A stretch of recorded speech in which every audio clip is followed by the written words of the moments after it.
দেখতে দেখতে পুজোর 5টা দিন কীভাবে শেষ হয়ে যায়, তাই না? ছোটো থেকেই মাকে দেখতাম দশমীর দিন মাতৃবরণ করতে যেত, সিঁদুর খেলতে যেত।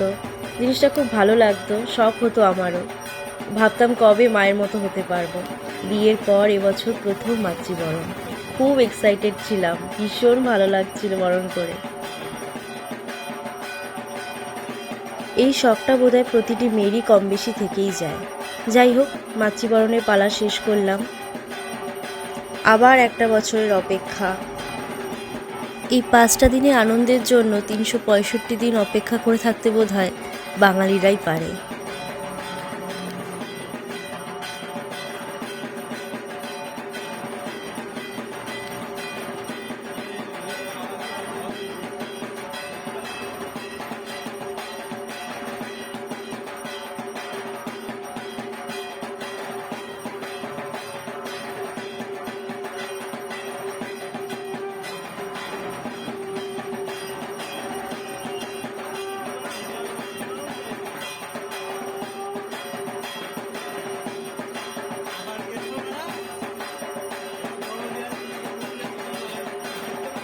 মায়ের কাছে নিজের মনের সব ইচ্ছাগুলো জানিয়ে এবার মাকে বিদায় দেওয়ার পালা।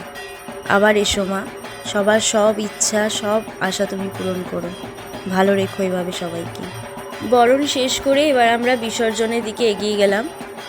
আমি, আমার হাজবেন্ড ছিল সঙ্গে। আমরা যাচ্ছিলাম ধোপাপুকুরে, ক্যান্টনমেন্টে এটা।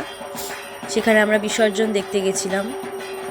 প্রচুর ঠাকুর এখানে আসছিল বিভিন্ন মণ্ডপের থেকে বিসর্জন হতে। দারুণ একটা অনুভূতি।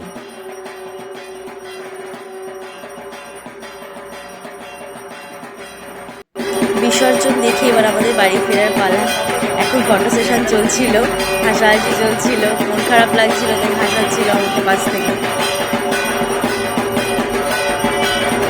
আসলে এই দিনটা আসলে এমনি মনটা খুব ভারাক্রান্ত হয়ে ওঠে, কেমন যেন লাগে, অন্যরকম লাগে।